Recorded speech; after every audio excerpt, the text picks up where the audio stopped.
gente, aqui é o Neto, esse aqui é o canal Mil Páginas, e hoje a gente vai fazer um review duplo. Vocês devem ficar pensando, nossa, mas 2 livros de uma vez? Parece muito, mas não é, porque na verdade a gente vai fazer review de metade de uma série. A gente vai falar hoje sobre os livros O Rei Demônio e A Rainha Exilada, o nome dela é difícil, Cinda Williams, eu não sei se é Shima ou Tima, mas vai aparecer aqui na tela. Fábio faz aparecer na tela depois. Lembrete pro Fábio, né?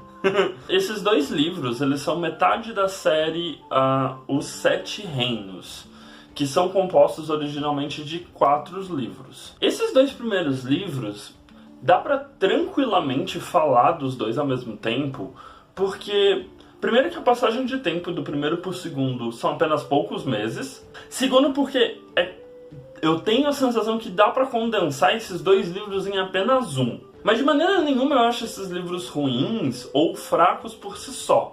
É só que quando eu terminei o primeiro, eu fiquei com tanta vontade de continuar a leitura que eu emendei direto no segundo. Só que quando eu terminei o segundo, eu não tive tanta vontade de continuar pro terceiro. Mas isso não significa nada. Basicamente, a gente tem a história de uma fantasia medieval, se é que dá pra chamar assim, em que a gente tem diversos reinos de uma região. Essa região ela é dividida em diversos reinos, e além de reinos propriamente estabelecidos, a gente também tem algo como se fosse os ciganos, né? Uma tribo de comerciantes. E, além disso, a gente tem um terceiro tipo de tribo muito específica, que é quase como se eles fossem ciganos também, mas eles são mais voltados para um tipo de magia mais rudimentar. A gente vai observar um reino específico e vai acompanhar a história da Raíssa Ana Mariana. Ela é a princesa e ela está se preparando aí para poder se casar e assumir os deveres matrimoniais e com o reino.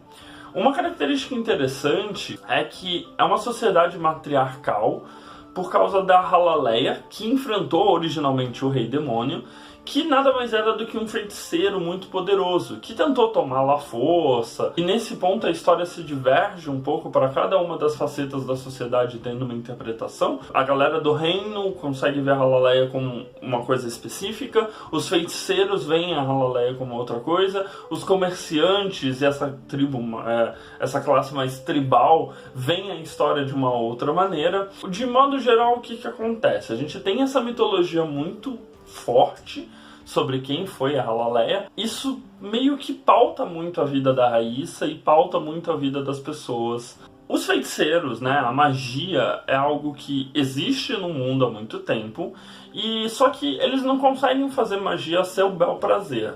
Eles precisam de amuletos, inclusive um dos amuletos está na capa do primeiro livro, é bem bonito e ajuda a visualizar. Eles precisam de usar esses amuletos para conseguir canalizar as energias e fazer feitiços. Só que a família real seria, em teoria, imune a esses feitiços, né? Então elas têm as próprias capacidades de governança dela e os poderes que vêm da Halaleia, de certo modo.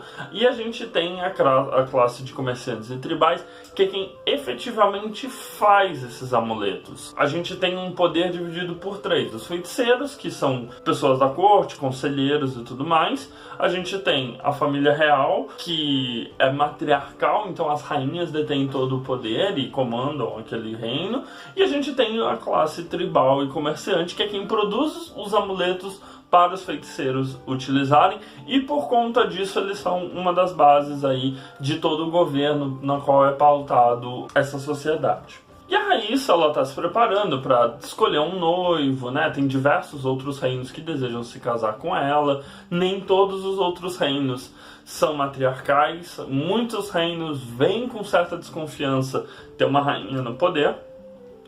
E tem a figura dos Bayer, que são uma família de feiticeiros muito poderosa, por quem o filho mais novo, o Bayer, a Raíssa, tem uma certa adoração e um certo amorzinho, e eles meio que namoram, ou algo que é proibida.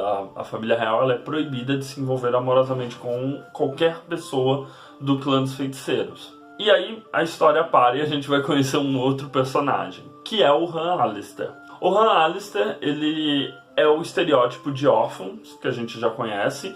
Então, é aquilo de ter um pai misterioso, um órfão que vive na pobreza. Ele tem 2 pulseiras de prata mágicas que crescem junto com ele, que ele não sabe, ele não consegue se livrar. E ele é extremamente pobre e, nesse momento do livro, o ex-líder de uma gangue de rua. Por que o Han Alistair é importante? Porque, de alguma maneira, a história desses 3 personagens, a Raíssa, os Baia e a história do Han Alistair, estão interligadas dentro dessa série. E o Han, ele meio que rouba um amuleto do filho mais novo dos Baia, e isso desencadeia toda uma...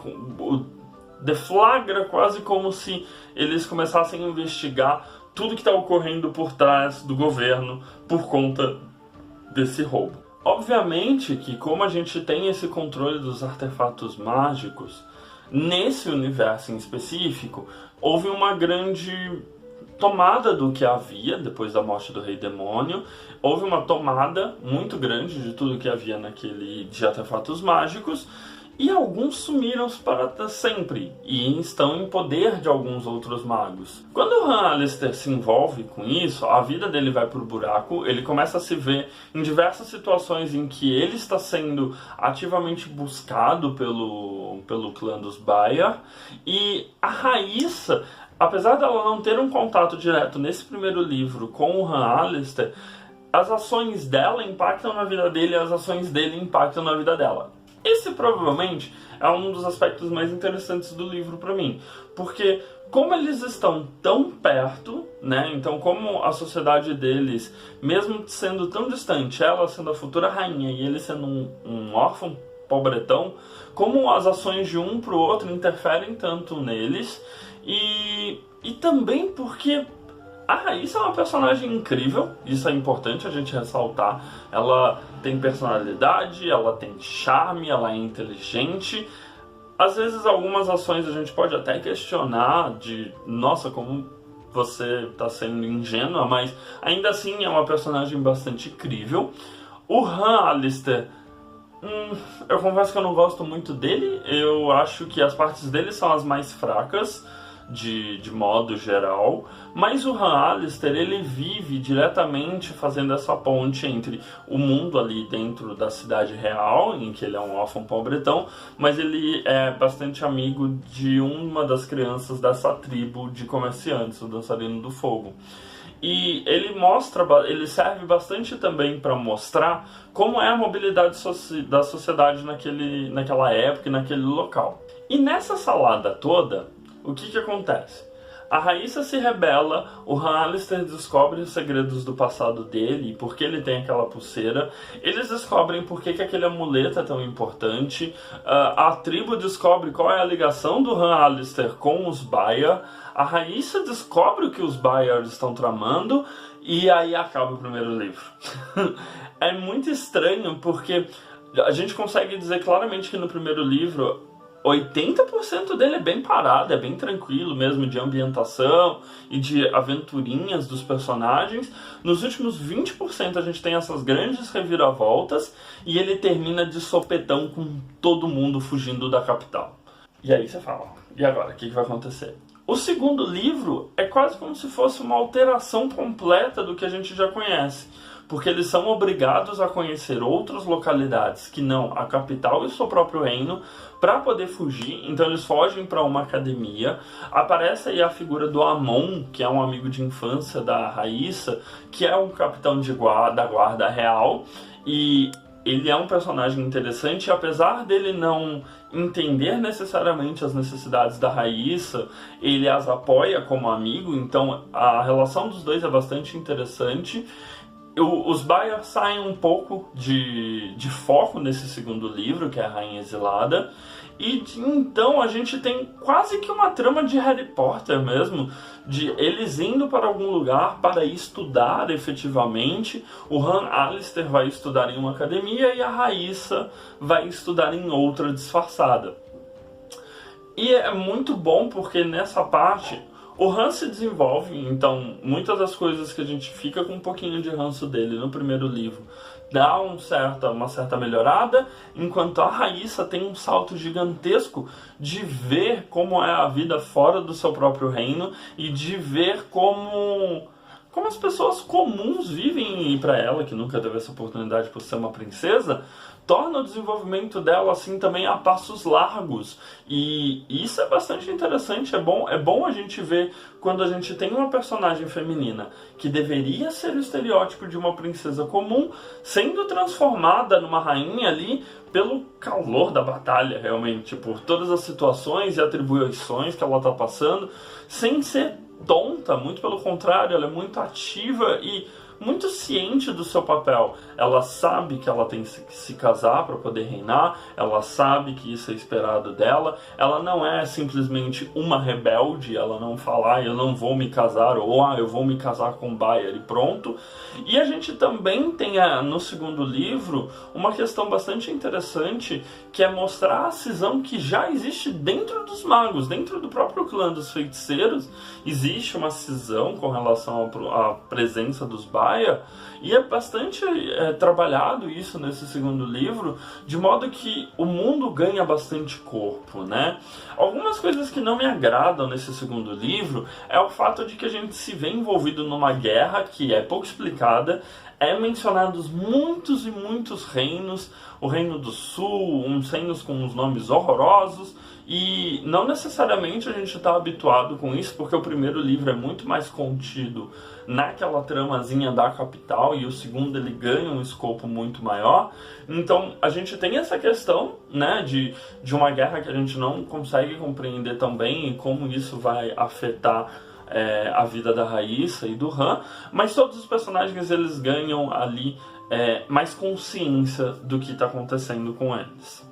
Bom, eu não vou entrar muito em pormenores da história, até porque eu acho que, não tanto pela questão do spoiler, mas o modo como a história é contada, você é pego de surpresa realmente por alguns ganchos que a autora faz, né, que a Williams faz, e é interessante você acompanhar o desenvolvimento desses personagens, e eu acho que não tem nenhuma pessoa que não consiga gostar da Raíssa, porque ela realmente é uma das poucas princesas que eu vejo que tem algum desenvolvimento além de ser uma donzela em perigo.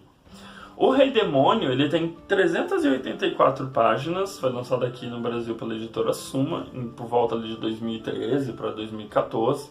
A Rainha Exilada também já saiu de 2014 para 2015, mas tem muito mais páginas, tem 456. Ambos os livros, né, você vai achar aí por volta de R$35 até uns R$50 geralmente, todos publicados pela editora Suma. E ainda tem mais 2 para eu ler, eu pretendo lê-los esse decorrer desse ano. Quem sabe eu não termino. É bem raro atualmente eu conseguir terminar alguma série. Geralmente eu acabo lendo 1, 2 volumes e largando a série porque eu não consigo acompanhar. Mas como esses são apenas 4 livros, eu gosto bastante dos personagens. Acho que existe uma grande possibilidade de eu terminá-los ainda esse ano aí com tranquilidade. Mas de mais ou mais é isso, esses foram os 2 primeiros livros da série da Cinda, os 7 Reinos. Comenta aqui se você já leu, se você conseguiu terminar essa série e se eu não vou me decepcionar com o final, isso é uma informação bastante importante. Não se esqueça de dar uma olhada nos vídeos recomendados aqui do meu lado direito e se inscrever na bolinha que fica aqui no meu lado esquerdo. De mais ou mais é isso, um beijo grande, tchau!